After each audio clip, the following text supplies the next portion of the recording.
Você consegue imaginar, em pleno ano de 2026, um lugar onde o tempo simplesmente parou? Um lugar onde não existe internet, eletricidade, metal ou qualquer rastro da civilização industrial que conhecemos? Imagine viver em um território que cobre mais de 9 milhões de hectares, uma área que é o dobro do tamanho da Suíça, escondido sob o dossel de uma das florestas mais densas e impenetráveis do planeta. Lá no coração da Amazônia brasileira vivem os Moxi-Hatetema. Eles não são apenas uma tribo. Eles são um dos últimos grupos humanos que escolheram deliberadamente virar as costas para o mundo exterior.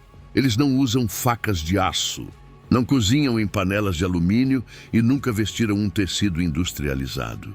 Para eles, um avião sobrevoando a floresta não é um meio de transporte, mas uma ameaça vinda dos céus. Hoje, eu vou te levar para dentro dessa reserva de montanhas e selva, na fronteira entre o Brasil e a Venezuela, para entender como é a vida de um povo que a ciência monitora apenas pelo ar, porque o contato direto pode significar o fim de sua existência. Prepare-se para conhecer a história dos Moxi-Hatetema. Não se afaste, porque o que você vai ver hoje desafia tudo o que entendemos sobre progresso, o recobrimento e o isolamento extremo. História moderna dos Moxi-Hatetema começou de forma dramática em 2011. Durante um voo de rotina da FUNAI sobre a imensidão verde, a câmera capturou algo que parecia impossível, uma estrutura circular comunitária, vibrante e cheia de vida, no meio do nada. Eles tinham sido redescobertos, mas a verdade é que eles nunca estiveram perdidos. Nós é que não sabíamos onde eles estavam. Estima-se que o grupo seja formado por cerca de 100 pessoas. O que mais impressiona os especialistas é que eles não recusam apenas o contato com os brancos. Eles se mantêm afastados até mesmo de outros grupos Yanomami que vivem no mesmo território. É um isolamento dentro do isolamento. E esse distanciamento radical tem um motivo vital: a sobrevivência biológica. Sem contato, eles se mantiveram protegidos de doenças que dizimaram outras tribos, como a malária, a gripe e o sarampo. Para os Moxi-Hatetema, o outro é literalmente um portador da morte, a vida na maloca e a maestria da floresta. Se pudéssemos descer até o chão da floresta e observar o cotidiano dessa tribo sem sermos notados, veríamos uma organização social fascinante. Eles vivem em uma estrutura comunitária chamada maloca, ou Yano. De cima, parece um grande anel de palha. Por dentro, cada seção quadrada abriga uma família diferente. É ali que eles acendem seus fogos, penduram suas redes e armazenam o que colhem. Nas imagens de satélite mais recentes, os pesquisadores notaram algo animador: o surgimento de novos telhados de palha. Isso sugere que a população está crescendo, que novas famílias estão se formando. Eles são mestres absolutos da botânica. Os Yanomami conhecem e utilizam cerca de 500 plantas diferentes para alimentação, construção e cura. Sua dieta é baseada na caça, na pesca e na coleta, mas eles também são agricultores habilidosos, mantendo plantações de mandioca e banana em clareiras estratégicas. O que mais choca os observadores é a ausência total de tecnologia externa. Enquanto quase todas as tribos da Amazônia já utilizam machados de metal ou roupas, os Moxi-Hatetema continuam usando machados de pedra e ferramentas que eles mesmos fabricam. Eles já encontraram facas e ferramentas de metal deixadas por exploradores no caminho, mas as abandonaram.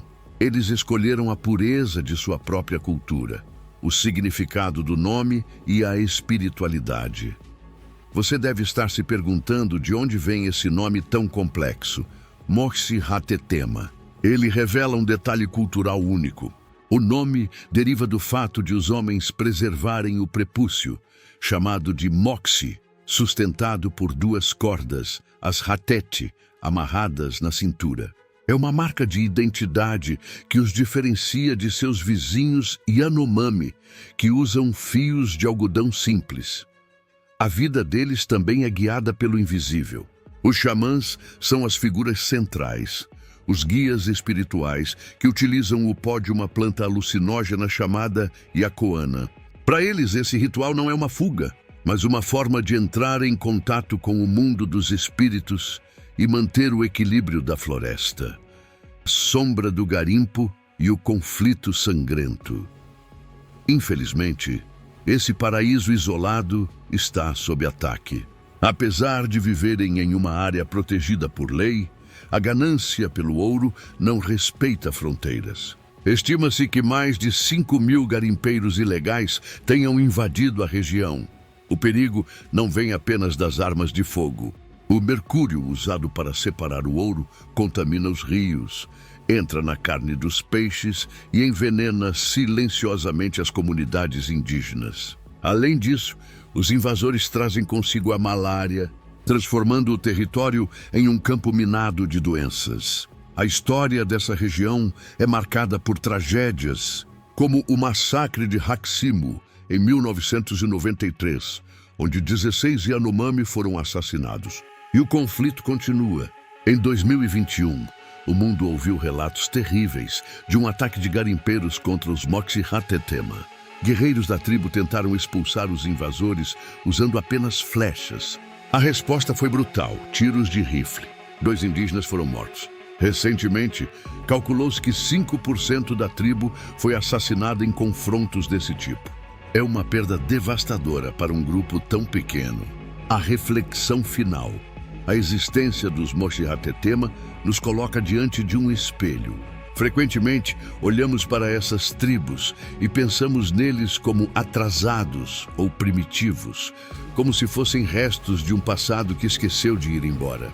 Mas especialistas como Francesca Fiacco propõem uma visão diferente. Eles são nossos contemporâneos. Eles são uma parte essencial da diversidade humana que escolheu um caminho diferente do nosso. Eles provaram que são perfeitamente capazes de viver com sucesso, saúde e harmonia sem a nossa noção de progresso. Eles são os melhores guardiões da floresta que o mundo já conheceu. Se os Moxi-Hatetema desaparecerem, não perderemos apenas uma tribo. Perderemos um conhecimento milenar e a própria proteção da Amazônia. Davi Kopenawa, o grande xamã Yanomami, conhecido como o Dalai Lama da floresta, dedica sua vida a nos avisar: se a floresta morrer, o céu cairá sobre todos nós. A melhor forma de ajudar os Moxi-Hatetema é, paradoxalmente, deixá-los em paz. Respeitar o seu direito de dizer não ao nosso mundo. Você já tinha ouvido falar dessa tribo que recusa até o metal? O que mais te surpreendeu na resistência deles? Deixe sua opinião nos comentários, dê um like se essa história te tocou e se inscreva no Almanac Enigma para continuarmos explorando os mistérios e as verdades do nosso planeta.